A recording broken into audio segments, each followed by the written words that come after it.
Hello, કેમ છો મિત્રો? વેલકમ છે તમારું મારા મિની વ્લોગમાં. હવે તમને એમ થાય ને છે કે કાંઈ એક ને એક, પણ શું કરું, મારી પાસે બીજો રસ્તો જ નથી. મારી નોકરી જ એવી છે મિત્રો, હું શું કરું? કેમ કે રવિવાર એક હોય તો એમ થાય કે રવિવાર એક દિવસ તો માંડ આપણે ઘરે રહીને આરામ કરીએ. શું કેવું તમારું?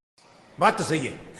કાંઈ આપણે આવી જઈએ જુનાગઢમાં, કેમ કે આપણી નોકરી અહીંયા છે. ચાલો નોકરીને બાય બાય ટાટા કરીને આપણે થાવું ઘર ભેગા, કેમ કે ભયો આજે છે ને ભયો આપણે મૂકીને વયો ગયો છે. આજે તો દી આપણો કઈ બાજુ ઉગ્યો મિત્રો? આપણે આવ્યા ને તો રિક્ષા આપણી વેઇટ કરતી હતી, આપણે રિક્ષાની વેઇટ ના કરી આજે. ક્યાં વાત કરે?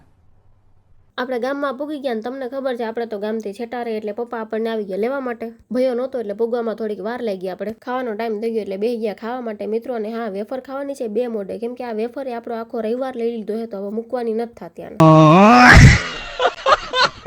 ઘરે આવ્યા પછી મિત્રો હોવાના ટાઈમ લગી એમને ખાવું ચાલુ જ રાખવાનું, કેમ કે ખાતું પીતું રહેવાનું મિત્રો, ચીલ. અને બીજી વાત, આ તરબૂચ મારી પાછળ પડી ગયા કે હું તરબૂચની પાછળ પડી ગઈ? હાલો મિત્રો, તો હવે બસ આજનો વ્લોગ અહીંયા પૂરો કરીએ અને મળીએ કાલે નવા વ્લોગ સાથે. Thank you, bye bye, C you.